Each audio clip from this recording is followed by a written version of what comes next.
Hey guys, it's Greg here, White's Rides. I hope y'all are following me on YouTube with Greg Span of White's Rides, or go to whitesrides.com and check us out there on our website. We have an online store. We also have a donate button. Click that donate button. You can do a one-time donation, or you can actually donate monthly. Whatever you feel in your heart. Like I said, everything goes through White's Rides. We pay it forward by helping other families out. And we focus mainly on childhood cancer, but we also focus on anything that has to do with children that's suffering. We try to help families while they're going through these battles to and from a hospital, staying in the hospital. We try to keep the power turned on for them, house payments paid, whatever it is. If the funds are there, we put it out there. We try to help these families. So, guys, this is something that we can't do on our own. And one thing about it, you'll never hear me take the glory for what we do, because all glory goes to God. If you ever see anybody out there tooting their horn about, oh, look what we did, I'd stay away from those folks, because I've told everybody in the past, and I'll tell you now, that White's Rides does not belong to us. It belongs to the Lord. He created White's Rides long before any of us was ever born. And so with that, I want y'all to just to understand that this mission that we're on is a very important mission, and we can't do it without you guys at all. Wouldn't even attempt to. And we've met some really good friends and family now through White's Rides, and it's people that we would have never known in our life if we wouldn't have went through what we went through. And I'm so thankful to know some of these people. I wish that I could have met them on different terms, other than what we've had to go through to get to where we are. But at the same time, God brought them to us, or he took us to them, whichever one. But, let's talk about a few things here. Let's talk about if being chosen to do what we do. And it's kind of hard to put it into words sometimes, but, guys, I've said it from day one. We didn't have a choice about going through what we went through with childhood cancer, with losing White, and I would have give up my own life to save my son, and I wouldn't even thought twice about it. But God had other plans, and so with those other plans, I'm pretty sure that He's kept me here, kept me alive, and it's all because of White's Rides. There's a greater cause here that we're trying to do in life, and it's a hard one. It's very tough for what we do. We put in a lot of hours, and we go through a lot of heartaches with families that's going through what we went through. But at the same time, this is what makes us and breaks us in life. And thankfully that I was able to give my life over to the Lord. I'm not perfect, so don't ever think that I am. But I was able to give it all to Him, because if not, I wouldn't be here today. See, when you go through childhood cancer, it will destroy a family, and it will destroy you as a human being. And for what it does to you, there's no words to describe it. And a lot of times with some people, it makes them hard. It makes them a very hard, bitter person. I've had a lot of people say, oh, I'd be so mad at God. Are you mad at God? That was always one of their biggest questions. And I'm like, no, I'm not mad at God. How can I be mad at the only person that can save me? I mean, He's the one that's going to get me through this. I can't be mad at Him. And what a lot of people don't understand too is with Wyatt getting sick and going through everything we went through, it had a reverse effect on me. So a lot of people are really soft in life, and I never was. So when I say it had a reverse effect on me, it softened me. I was already a hard person before this. My heart was already hardened. I had a lot of hate in me. I had a lot of meanness in me, and by going through that, it actually done a reverse on me. It softened me.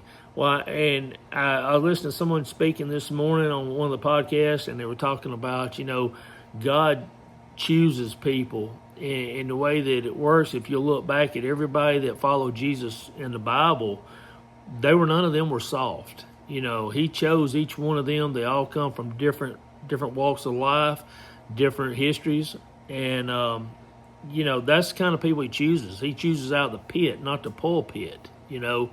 And I've always thought that maybe, you know, the reason some of us are the way we are, maybe God needs his warriors in life. And so I guess in a way that's where I can look at, he chooses those that's a little rough around the edges, because he knows that when it comes to his mission, he's choosing somebody that can get the job done. And so I look at that a lot, and you know, I know that it's soft in me. Like a friend of mine, he had said the other night, he said, you know, he called me meek, and I was like, no, I'm not meek, you know. But I guess I went back to where everything's meek and mild. The meek and mild shall inherit the earth. And the more I thought about it, I thought, well, maybe I am becoming a little meek, you know, because I've seen situations that since Wyatt passed away that years ago I would have handled a whole lot different. I would have probably tore somebody's head off, or I would be willing to fight in a drop of a hat.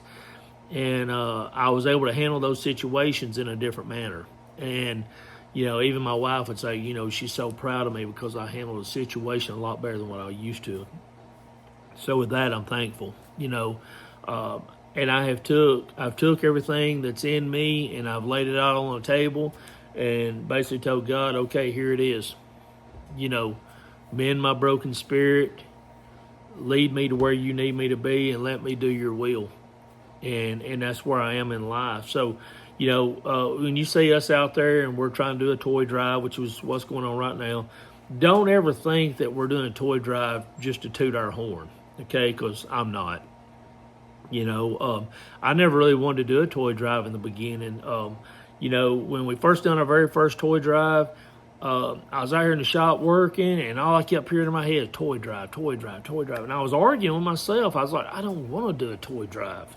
You know, and the more I'd fight against it, the more I'd hear it, toy drive.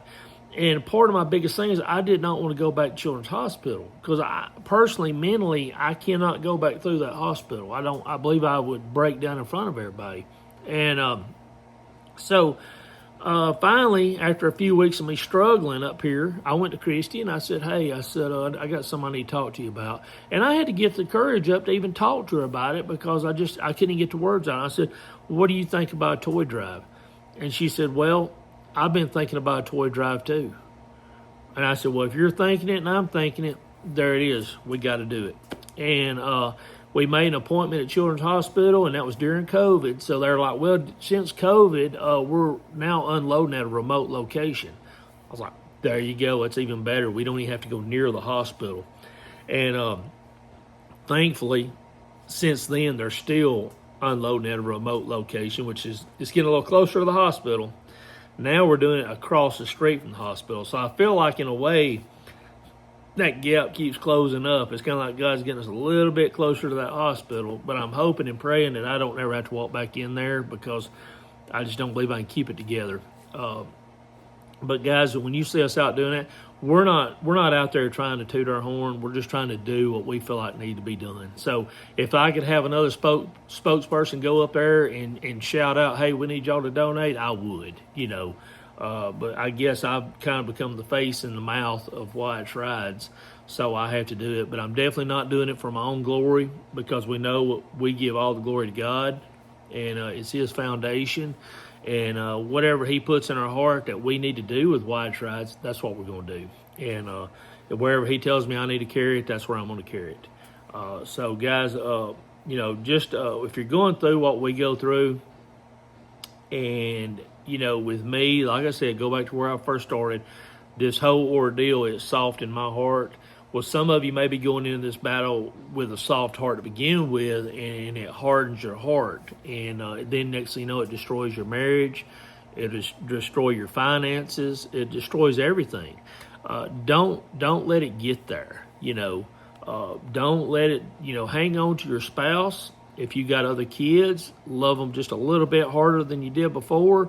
But whatever you do, the biggest thing is go to God, go to prayer. You know, you're not going to fight this battle alone. I'm telling you. You know, in my darkest hour, I had nobody else to call on. You know, Christy couldn't help me. She was broken just as well. And so, you know, and I begged her for help, but she said, I can't help you. She couldn't even help herself during that time. And so I had no choice but to turn it all over to him. And when I say him, that's Jesus, you know. And I prayed out. But I want y'all to remember something. When you're in that darkest hour, and I've said this to many people, you know, it gets dark. It gets very dark and lonely. And when you're there, well, the Lord's right there with you. But one thing you got to understand is the devil, he's just right over in that corner.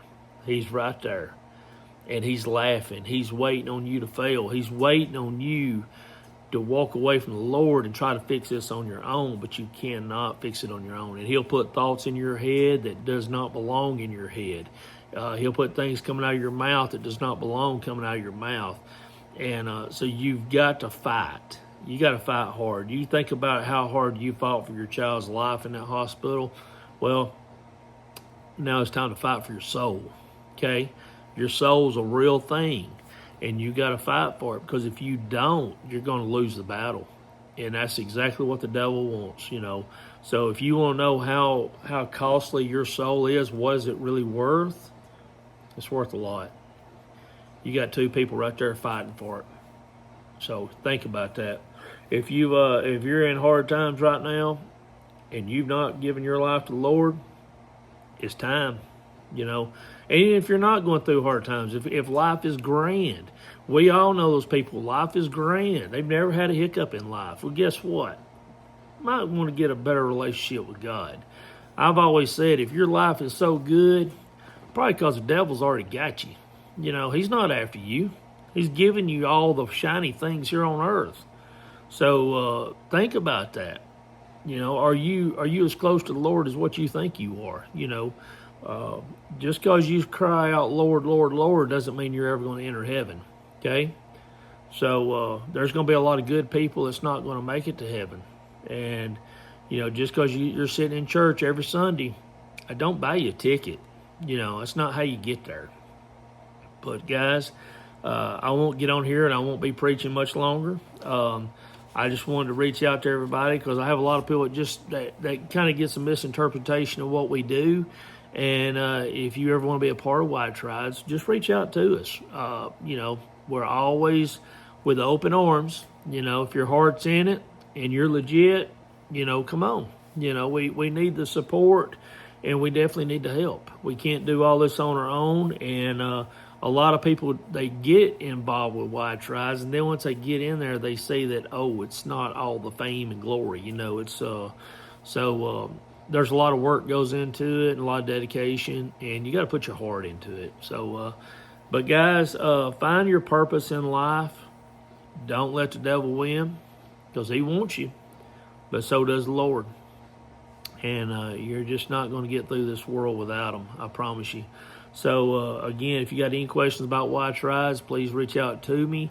And let's try to do the right thing in this world, and let's try to help others out. And, you know, it doesn't have to be a financial help that you're giving somebody. It can be a spiritual help. It can be a conversation. You never know what somebody's going through, what somebody is struggling with. And it doesn't have to be the loss of a child. It can very well be just life. You know, this old world will get you down and it'll kick you while you're down, I promise you. And so, you know, let's check on our friends and family. Let's check on our neighbors, especially right here at the holidays, and make sure everybody's okay. And if they don't know the Lord, talk to them about it. You know, the two of you together might educate one another and help each other get there on the same path. So, and like I said, guys, I'll be talking to you soon. I appreciate everybody, and please comment, share on this, and let's get the word out there. Thank you.